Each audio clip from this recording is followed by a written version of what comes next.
With chronic illness and MMN, it doesn't go away. It's there every single day. And even if people are showing up and smiling and they seem okay, that doesn't really mean that they are. I think it's super important that if you have somebody in your life, somebody you know who's got a chronic illness, it's important to just check in or just remember that that's something that they're struggling with most likely every single day. Everything that they do from the minute they wake up till when they go to sleep, they're being impacted. Having an invisible disease is definitely hard because everybody thinks everything is normal. You look fine, you appear to be doing well, you're successful, you have a career, you're happy, but it is definitely something that you still suffer with every day. It's something that's on your mind no matter what's going on. Even going for regular treatments, I go once every 2 weeks. Most people in my life have forgotten about it or don't realize, but that's very invasive. Going every 2 weeks for something that can make me have headaches and not feel well, for those people who have these invisible diseases, it can feel very lonely because you're always having to mask. And it would be nice to not have to wear the mask. And part of it's on us to be vulnerable, but I think that it would help to just check in on people who are going through this. Just because they look fine doesn't mean that they're doing fine. Before I was diagnosed, life was normal for me, day to day. Everything was pretty easy for me to do. I remember the moment that it happened. I was at work, like normal, typing away on my keyboard, and I could no longer hit the backspace button. So that was the first time I noticed that something was not right. Something was happening to me. I just started to lose more and more of my function on my right hand, and eventually I couldn't even move my pinky and my ring finger at all. And that's when I went to the doctors to say, like, something's definitely wrong. It took about 2 years to get the diagnosis of MMN because for the first 2 years I was told that it was nothing. They didn't think that I had arthritis and thought, okay, well, you're not in pain, so go for physio. For 2 years, using up my benefits, spending money out of pocket, and thinking that maybe that was the only solution. I actually went to the doctor's office one day for something completely unrelated, and my regular doctor wasn't there, and it was a different doctor who was subbing in for her for me that day. And I just mentioned it to her. I said something about my fingers, my hands bug me a bit, and she said, oh, interesting. And she did a couple of different diagnostic tests and thought that I had a blocked nerve or a compressed nerve. And so she sent me into a neurologist thinking that it was that. And then it was through testing and through all of that I found out it was MMN. But at first they were testing me for ALS.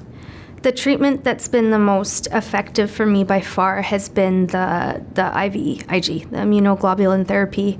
That's been a life changer. After the first treatment, about 3 or 4 weeks in, I started to feel a difference and I could move my fingers again. For the first time in 2 years, I was able to actually spread my fingers apart. And that since has been my miracle treatment. I think of that as my lifeline. When I go for IVIG, I'm pretty much prepared for it to be completely normal or completely haywire.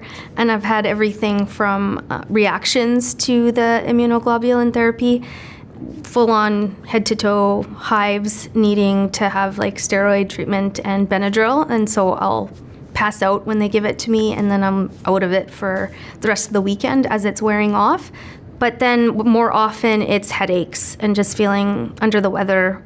It depends on the week. I never know how I'm gonna be, so I kind of have to make tentative plans, not knowing what I'll be able to do following the treatment.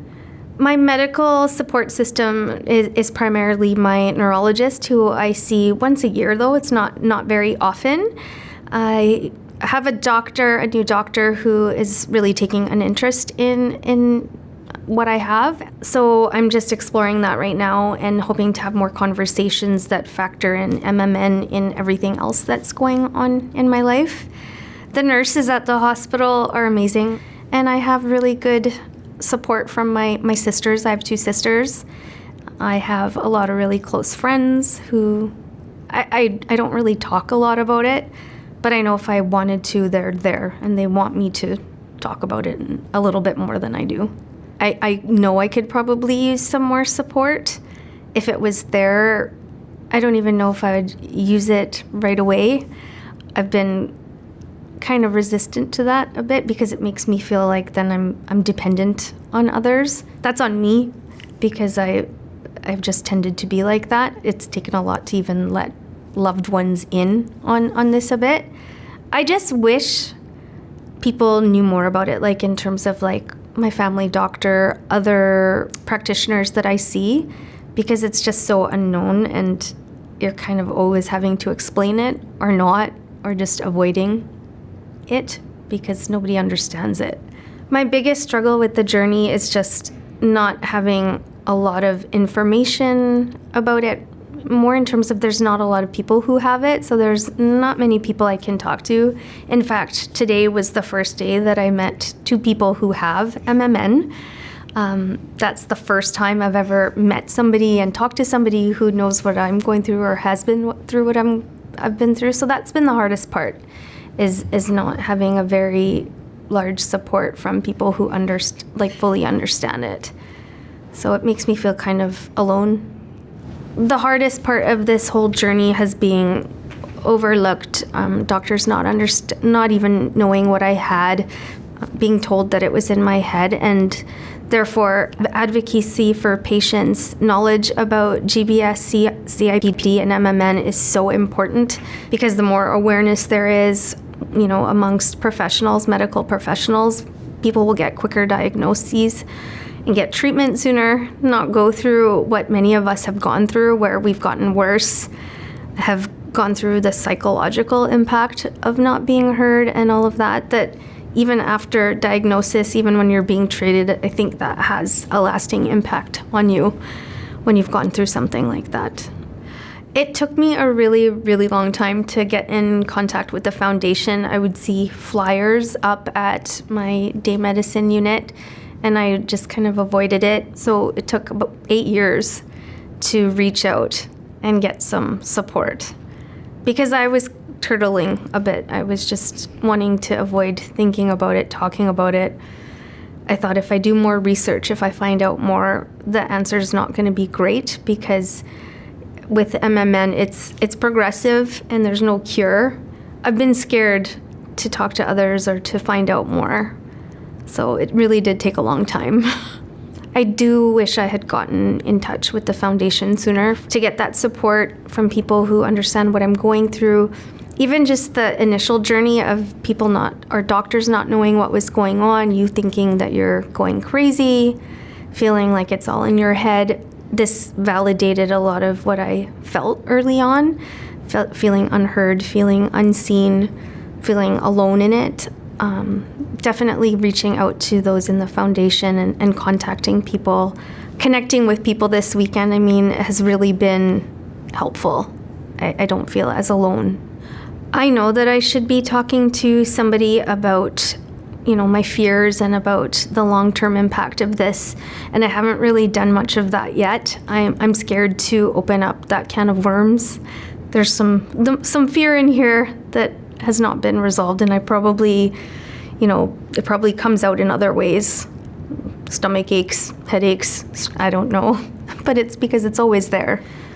I wish that people knew that this is something that people live with every day, and that while you're going through your life day to day and there's things that come up and you might not be seeing all the positives that you have, but having good health is not to be taken for granted. If I was to talk to somebody who had just been recently diagnosed with MMN, I would try to tell them that life is still good, that we can be okay, that there's treatments out there, there's lifestyle changes that you can make that might help, and that advocating for yourself is super important. I wish that I had done more of that for myself. When I initially was going through my symptoms, I kind of just gave up and thought, okay, this is life. I can't move my right hand, that's fine. But we're the only ones that can advocate for ourselves. Nobody else really will do it the way that you can and have to. Be aware, we are rare, please share.